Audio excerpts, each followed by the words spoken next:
First, we should know about why deploy on a physical device. Actually, it is running on a real device which will allow you to test with the real hardware performance, and you may use the actual sensor like GPS, accelerometer, camera, and so we can check how the applications feels for the end users, and we can catch the issues that don't appear in the emulator. So we can see the frequent steps which will explain about how to develop the Android applications using the USB device. Step 1 is enable the developer options on your Android device. So the first you have to on your Android mobile phone and go to the settings. After that you have to go to the about phone section. Then find the build number and tap it for 7 times. Now you will see the message you are now a developer. Second step is turn on USB debugging. Okay, so for that first we have to go to the settings, then we have to select the system, then move to developer options, then scroll down the USB debugging and enable it if prompted and confirm your choice. Third step is connect your device via the USB. So actually you have to use a good quality data cable. Charging only cables won't work, and if your phone asks allow the USB debugging from this computer, so that time you have to give a allow. Step 4, configure Android Studio. So here the first open your project in Android Studio. At the top toolbar click the device selection drop down, then you have to see your phone. At the top toolbar click the device selection drop down, you should see your phone name in the list of connected devices. Then fifth step, run the application. Select your device from the list, then click the run button. Now the Android Studio will build your applications and install it on your phone, then launch it automatically. So actually some troubleshooting tips are, if your device is not detected, so make sure USB drivers are installed properly or not. Then try the different USB port or cable, then re-enable the USB debugging. So that's it. Your application is now running on a real Android device. Okay. So from here you can interact with it, test the performance and debug using the Android Studio Logat. So all right, let's move on to your next topic. So one of the most important concepts in the Android development, so activity life cycle. An activity represents a single screen in our applications, and Android manages its life cycle using the set of predefined states and callback methods. So why it matters and why it is an important, why we have to study about this? That is, understanding the life cycle help us to manage the resources efficiently, avoid the crashes and deliver the smooth user experience. For example, you don't want your applications to keep playing the video in the background when the user switches to the another applications. So the activity lifecycle can be broken into several key methods called automatically by the system, and the first one is on create. So this will be called when the activity is first created. So this is where we initialize the user interface elements and set up the listeners and load the data. Then second one is on start. So this activity is becoming visible to the user. And third one is on resume. This activity is now in the foreground and the user can interact with it. Then fourth, on pass.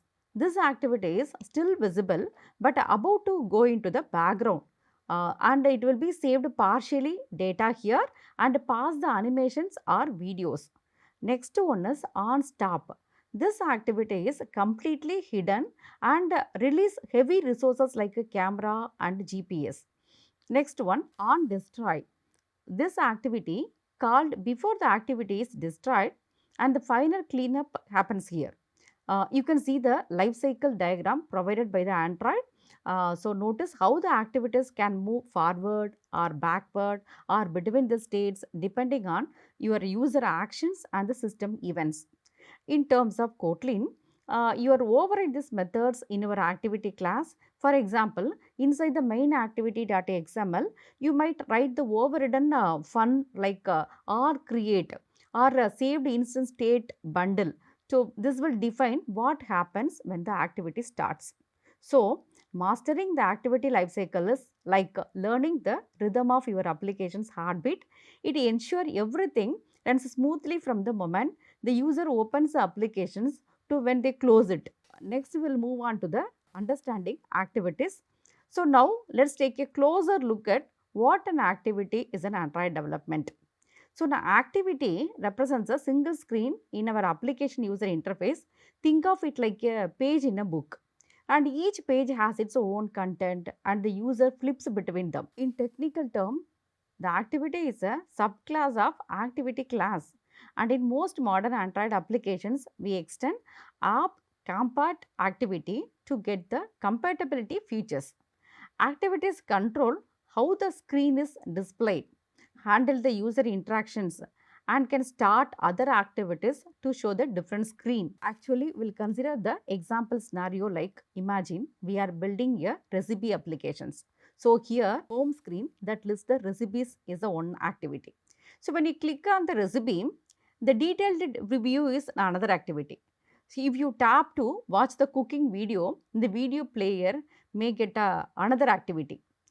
So each of the screen is independent but can pass the data between each other. So in this example, on create activity is called when the activity starts. Set content view loads the layout from the example, so we can display the user interface element to the user. So here the main key points to remember are activities are the entry points for the interacting with the user. Then they can start other activities and exchange the data via the intents.